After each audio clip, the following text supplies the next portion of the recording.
वक्रतुंड महाकाय सूर्यकोटि समप्रभा निर्विघ्नं कुरु मे देव सर्वकार्येषु सर्वदा। भगवान गणेश को याद करते हुए, नवरात्रि के पहले दिन माँ अम्बे को याद करते हुए, अपने पितृ, अपने कुलदेव और अपने इष्ट देव को याद करते हुए देवभूमि ज्योतिष अपनी एस्ट्रोलॉजी की क्लासेस शुरू करने जा रही है। हम अभी ऑनलाइन प्लेटफॉर्म पे ये क्लासेस स्टेप बाय स्टेप लेके आएंगे। क्लास 1 से लेके शुरू करेंगे। बहुत सारे लोग पूछते हैं कि ज्योतिष कैसे शुरू करें, कैसे सीखें, तो ये आज हम इस वीडियो में कवर करेंगे। उसके बाद एक एक करके सभी क्लासेस हम लाएंगे। आप आराम से वीडियो के माध्यम से आप घर बैठ के इन क्लासेस से सीख सकते हैं और ज्योतिष को समझ के आगे इस प्लेटफॉर्म पे बढ़ सकते हैं। देखिए, सबसे पहला सवाल है कि ज्योतिष हम सीखें कैसे। ज्योतिष जो है वो एक ऐसा सागर है जिसमें इतने मोती हैं कि एक जन्म कम पड़ेगा इसको सीखने के लिए। अगर वाकई में आपको ज्योतिष में, एस्ट्रोलॉजी में थोड़ा सा भी इंटरेस्ट है तो आप मान के चलिए कि जिस दिन आप इस सागर में उतर गए उसके बाद आपको कभी वापस आने का मन नहीं करेगा। ज्योतिष की कई सारी विधाएं हैं, कई सारी ब्रांचेस हैं, लेकिन इन सब की जो जननी है वो वैदिक ज्योतिष है। वैदिक ज्योतिष से ही सारी ब्रांचेस निकली है।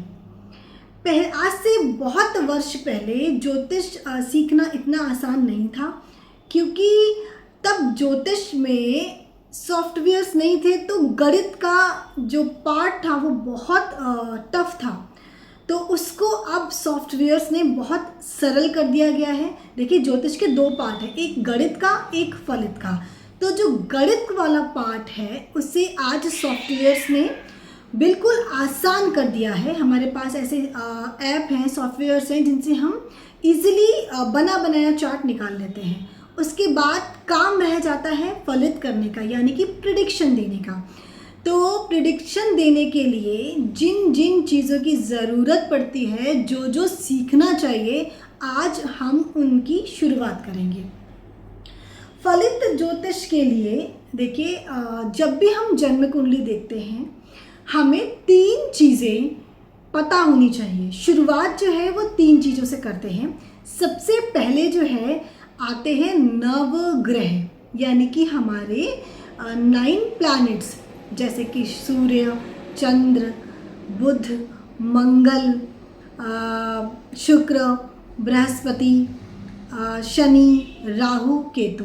राहु और केतु ये 2 ग्रह ऐसे हैं जो शैडो प्लैनेट्स हैं, ठीक है। ये ग्रहों में गिने तो जाते हैं, लेकिन ये छाया प्रधान ग्रह हैं। इसके बाद आती है हमारी 12 राशियाँ।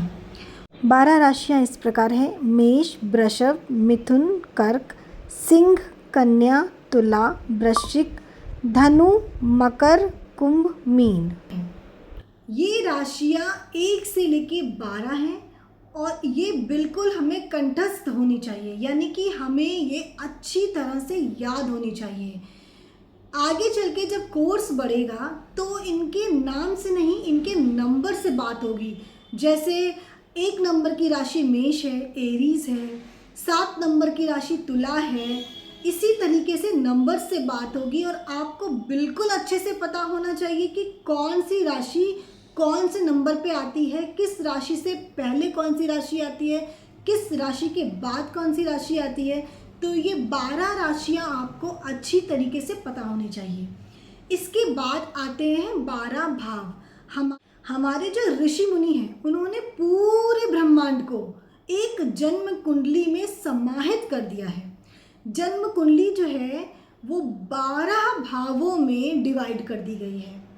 पूरा ब्रह्मांड 360 डिग्री का है और जन्म कुंडली के अंदर यही 360 डिग्री समाहित है।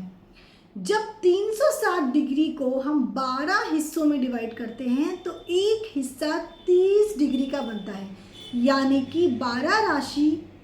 और जब हम एक राशि को डिग्री देते हैं तो वो 30 डिग्री हुई।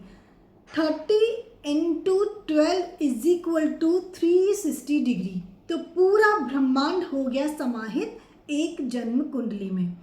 हर भाव को 30 डिग्री मिले हुए हैं।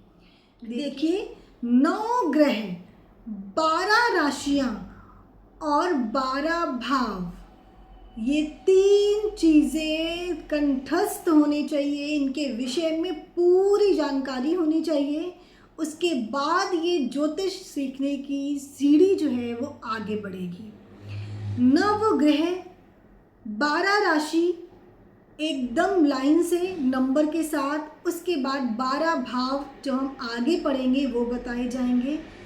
तो नवग्रह, 12 राशि, 12 भाव, आपको जैसे मैंने बताए हैं आप उसको उसी तरीके से समझिए और कंठस्थ कीजिए। अगली वीडियो में हम समझेंगे कि भाव क्या होते हैं और कौन सा भाव किस लिए काम करता है। देखिए जो जन्म कुंडली है वो साउथ इंडियन तरीके से भी देखी जाती है और नॉर्थ इंडियन तरीके से भी देखी जाती है। नॉर्थ इंडियन चार्ट में जो भाव होते हैं वो फिक्स होते हैं और जो साउथ इंडियन कुंडली होती है उसके अंदर राशियाँ फिक्स होती हैं, भाव चलायमान होते हैं। लेकिन हम यहाँ पे जो बात करेंगे, जो एग्जाम्पल्स लेंगे, जिसके माध्यम से सीखेंगे वो है नॉर्थ इंडियन चार्ट। ठीक है, तो आज हमने इस वीडियो में जो पढ़ा है, जो समझा है, उसको हम पूरी तरीके से याद करेंगे और उसके बाद नेक्स्ट वीडियो में हम इस सीरीज़ को आगे बढ़ाएंगे। आपको इस सीरीज़ में, इस क्लास में कुछ भी समझने में दिक्कत हुई हो आप मुझे कमेंट कीजिए, मैं आपके कमेंट का आंसर करूंगी। और मन से, दिल से भगवान गणेश का स्मरण करते हुए ज्योतिष सीखने की इस इच्छा को आप शुरू कीजिए। Thank you.